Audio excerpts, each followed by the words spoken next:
We'll do a review of the Chukas in Chelik Yud Ches, volume 18, the second Sikha for the Parsha of Chukas. This is a Sikha in which the Rebbe discusses the impurity of the Parsha, which talks about the Tumas Meis, various different degrees. And in addition to discussing the laws of Tumas Meis in general, this is also the Siyum, as the Rebbe says here, the Siyum is Sachas Nida. This is also the conclusion of the tractate of Nida. A very intricate and a very detailed discussion about the various different aspects. So let's take it one step at a time. The first discussion will be quoting the Yalkut, which is based on the Sifri Zuta al Pasuk. So over there it says like this: Aleph. Wegen die Dinim von Tumas Meis beParsha Seinu, with regards to the laws of the impurity of a mace that's in our Parsha. Zog the Yalkut says, from Pasuk on the verse, it says, Hanegeya b'meis l'chol nefesh odom v'tomei shivas yomim. So one who touches a mace, a body, for any human being, person who died, touches the body, is v'tomei shivas yomim. So the one who touches the body becomes tomei for 7 days.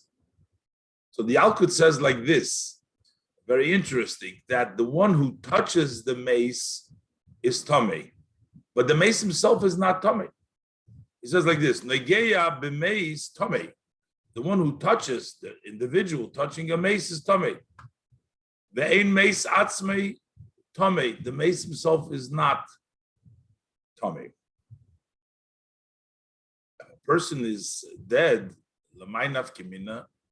A person who's tamei needs to go through the process to become toher in order to eat kodesh, to go into the Beis Hamikdash.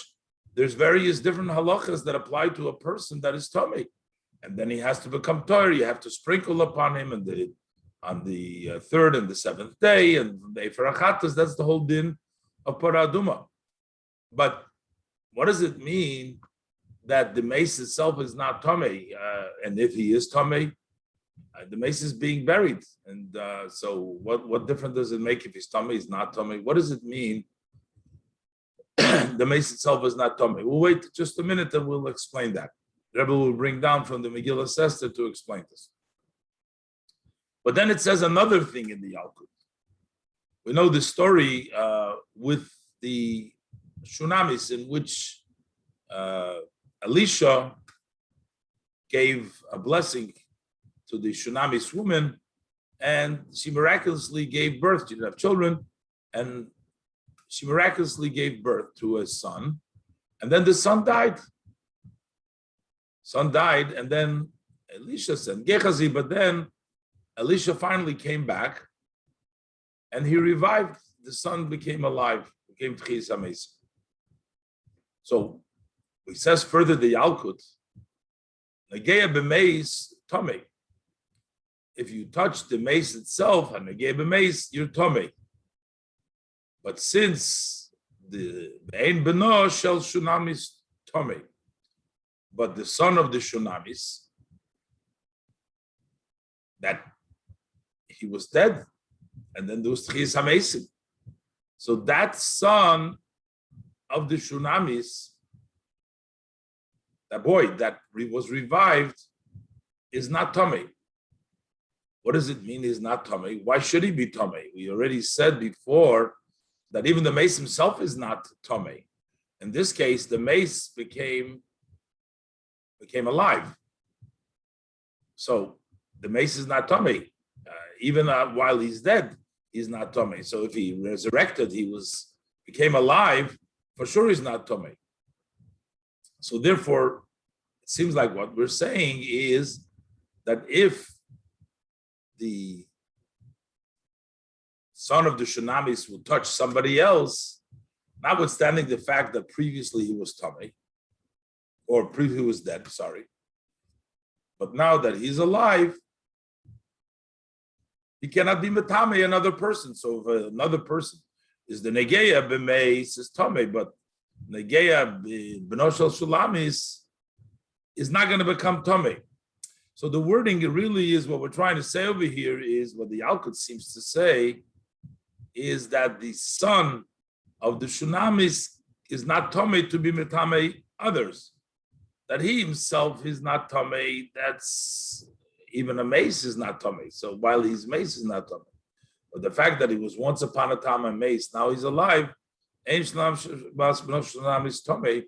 going to be Metame. So the Rebbe is going to ask if this is the way we understand it, that Negeya Benoshel Shunamis, that the Benoshel Shunamis cannot be Metame another person, why does it say Tame? Why does it not say Yitame? The Rebbe will ask. The reason I'm saying all this right over here, because this is a part of the debate. It's kind of a little bit hard, the Lashon over here. But let's look further what it says in the Yalkut. So first it says, if you touch the mace, you're Tomei, the mace himself does not become Tomei.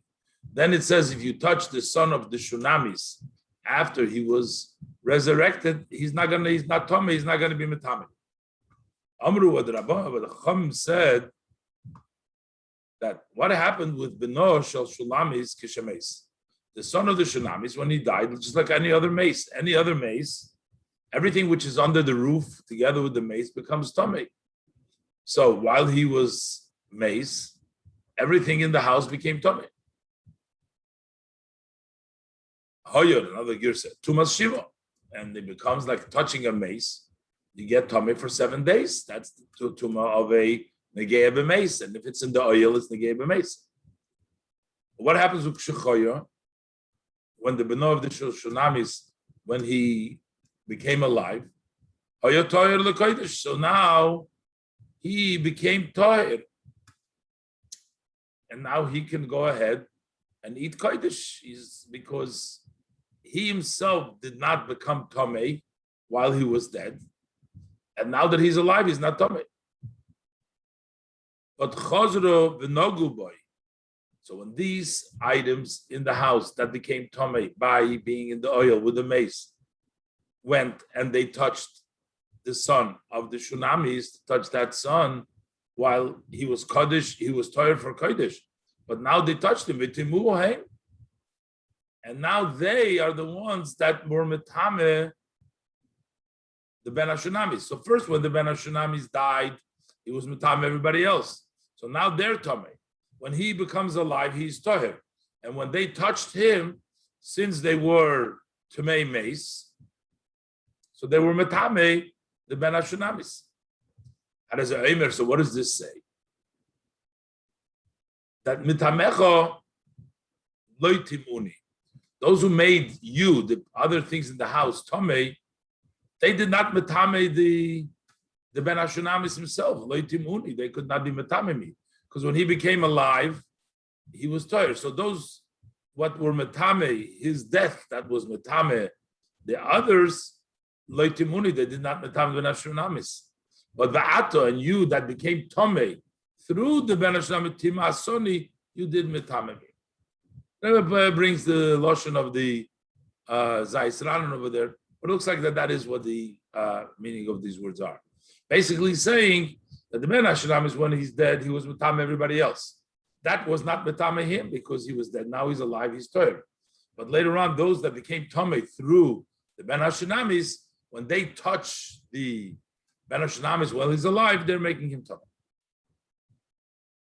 So those was the Yalkut for Bimdo Bechlolus the Minyan. Why is the Yalkut connect generally this idea? We're talking about touching a mace that you're not the only touching the mace is not Tomei. Fun ve'ein benoshel Shunamis Tomei. But he says that the son of the Shunamis is not Tomei. Why does it bring it with Mfrirdikun Prat together with the previous detail of ve'ein meis atzmei Tomei, that the mace himself is not Tomei? Here we're saying that the Ben HaShunamis can be mefarer zayin bepashtus. So we can explain this very simply. Hayois der meis atzmei is nit Tomei, since the mace itself is not Tomei. That was the first prat that we said. Hanegeya b'meis, negei b'meis Tomei ve'ein meis atzmei Tomei. So that means since the meis atzmei is nit Tomei, the far is oich der Ben HaShunamis nit given Tomei. That's why also the Ben HaShunamis wasn't Tomei.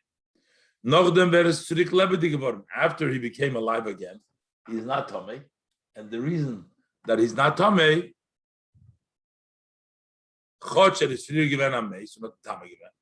even though that he was previously dead, he was a mace, and then he wasn't Tomei, and now he's not Tomei, is because he himself is not Tomei. So the Ben Hashunamis, while he was dead, was not Tomei. And therefore, when he resurrected, when he became alive, he's still not Tomei. But it seems like, so what is the halacha trying to tell you? That therefore, he's not going to be Metame others. As followed over beer, the Hemshech Negeh b'meis Tomei, ve'en b'no shel Shulamis Tomei. What does it mean? That if you touch the mace, you're Tomei. Ve'en b'no shel Shulamis Tomei means to say that the b'no shel Shulamis is not going to be Metame. He's not Tomei to the extent that he's not Metame, those who touch him because he was dead, and a dead himself is not Tomei. So we're talking about who we're talking about. We're talking about the person that is touching the mace. So we're trying to say if you touch the Ben Hashunamis, so it's with regards to making Tomei the one that's touching it. Let him up with the Erste Yalfusa Yalkut. So what do we learn? Touching the mace. As Nor Hanegeya in Tomei, that only the one who touches the Tomei.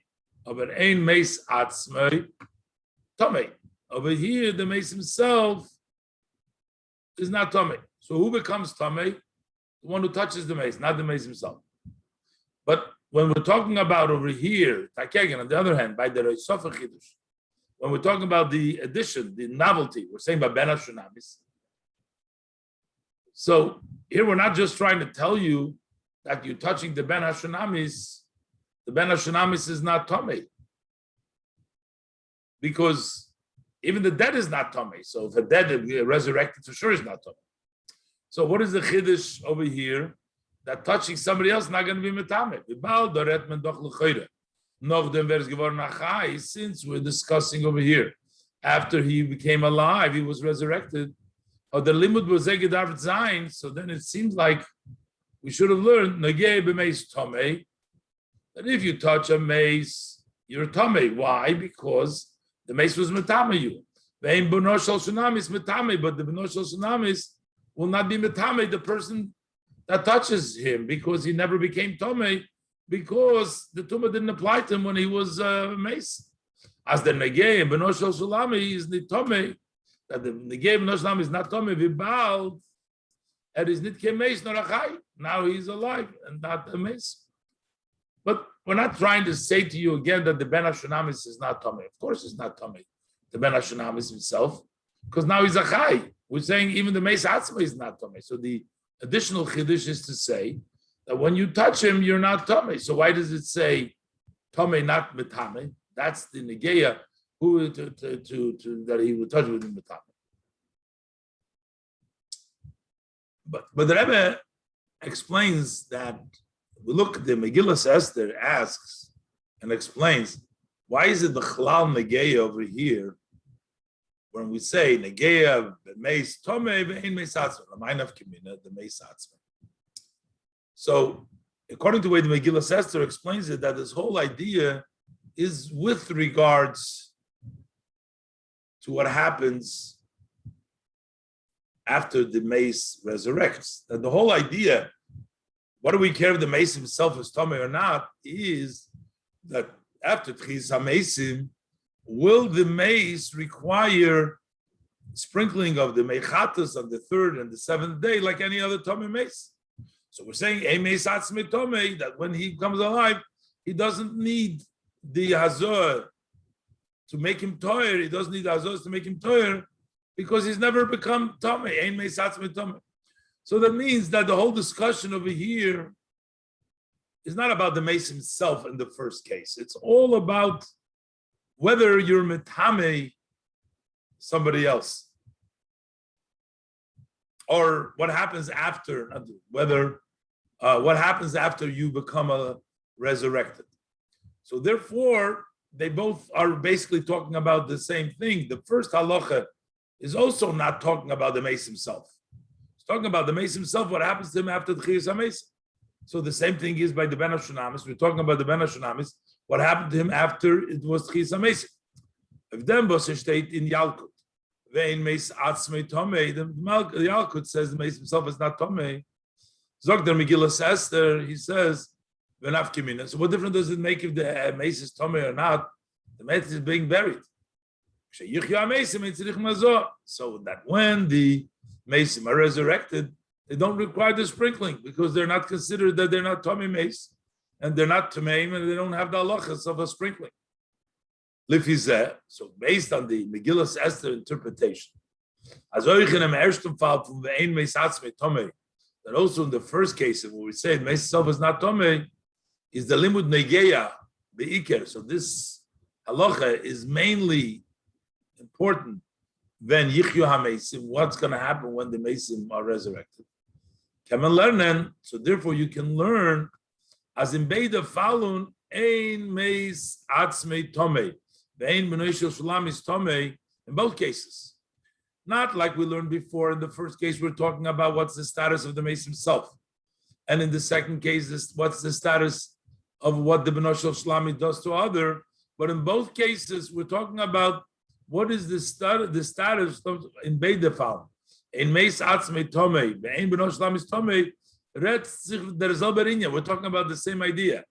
Meis atzmei is nit tomei, that because he's not tomei, driber darfer nit kenazo noch dem bevert achai. That's why the mace itself would not require the sprinkling to make him toyer when he comes alive because he never became tomei.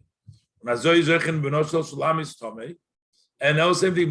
was not tomei, and therefore kshechoya, when he became alive, hoya toyer lekodesh, he was allowed to, didn't require any azoy, it was toyer lekodesh. So, but then we don't understand. So why do we need the case of the b'noi shel shulam altogether? If he's ever schwer, according to, if this is the case, it's difficult. What is the Yalkut mechadish midem boser is meisif? What is the Yalkut novelty that he adds? Ein b'noi shel shulam is tomei. He says that the son was not going to be tomei, noch the limud as ein meis atzmei tomei. After we said already, we learned the mace does not become tomei, and he would not require hazos to become toyer. So what are we telling the b'noi shel shunamis? Why would he not be toyer? He's toyer already. That's the same, basically what we said before. So what is the chiddush there? That we need to understand.